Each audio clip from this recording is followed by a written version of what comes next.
G'day guys, how's it going? Today I wanted to quickly show you how you can action and respond to a support request email that gets sent through to us from any of our retainer or care plan clients or any one-off support requests as well. First of all, once a support request comes through, you want to quickly check who it gets sent from to see if they are an existing care plan or retainer client, because if they are, we can pass that straight on through to our ClickUp and get working on that straight away.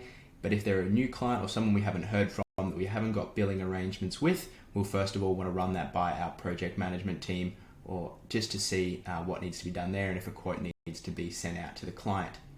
But for example, this is an email that came through an hour ago that I personally forwarded through to the support email, and it came through from one of the guys at iScoot, which is one of our clients. So we're all good there. We've got an ongoing retainer arrangement with them, so they will be sending through support requests to us all the time that we action as soon as possible. This support request came through, and not too long after we also got approval for it from the boss at iScoot. So one of our support team, Jen here, saw this email and added it to our ClickUp, but I'll be showing you what she did now as an example. So first of all, she saw that the subject line was this and had a quick read through to see it was a simple update to their Shopify website. So she would go into ClickUp and type into iScoot and into the support section and then add a new task. And after reading through that email, it was clear it was about adding a new product category for hoverboards. So I'm going to add that as well, just to the ticket to make it extra specific so that there's no way our team here can be confused. Then you'll assign who will work on this ticket. So it's most likely going to be Jack, because he's the lead developer on this project. That again could change depending on who the support request is for. And then click Save. After the ticket's been created, we will reach out to whoever has been assigned to this to get an expected due date. And we'll also forward that email over to them if they haven't already received it. But it looks like Jack has received it because, as I said, he's the lead developer on this project and the clients usually always email it directly to him. So we'll go to Slack, we'll open it up, we'll send him a direct message and we'll see what can be done and when that could be expected to be completed. He'll have a quick read through the email if he hasn't already and get back to us with a due date that we can then add in here. For example, he might tell us that he can get it done by next Wednesday, which is great, but he also can't get started on it until next week. So we'll put a start date of Monday with a completion date of Wednesday.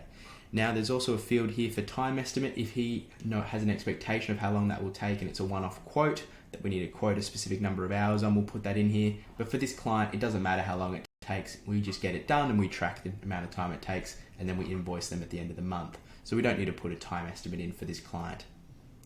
Once we've added that in, we'll go back to our email here and actually respond to that email to let them know that we have received their request. So we'll hit the respond button here, and what we would do is obviously we'll make sure that this goes to the client, which we can check to see is Michael at iScoot.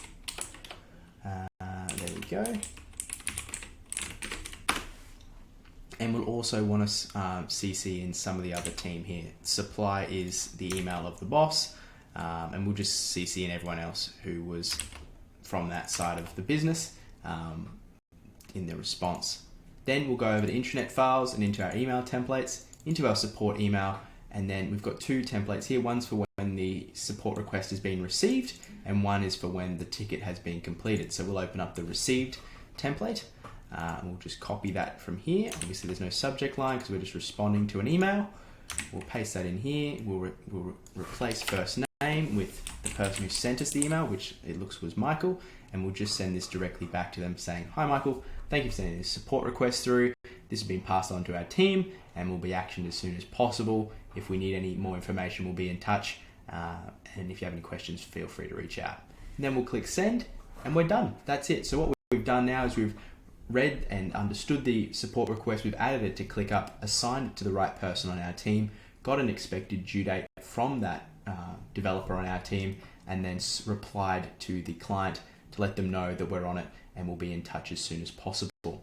Now, of course, if a support request comes through from someone who isn't on a care plan or a retainer client, then we do have to first chat to the project management and sales team to see what needs to be done there to provide a quote for the work that they've requested.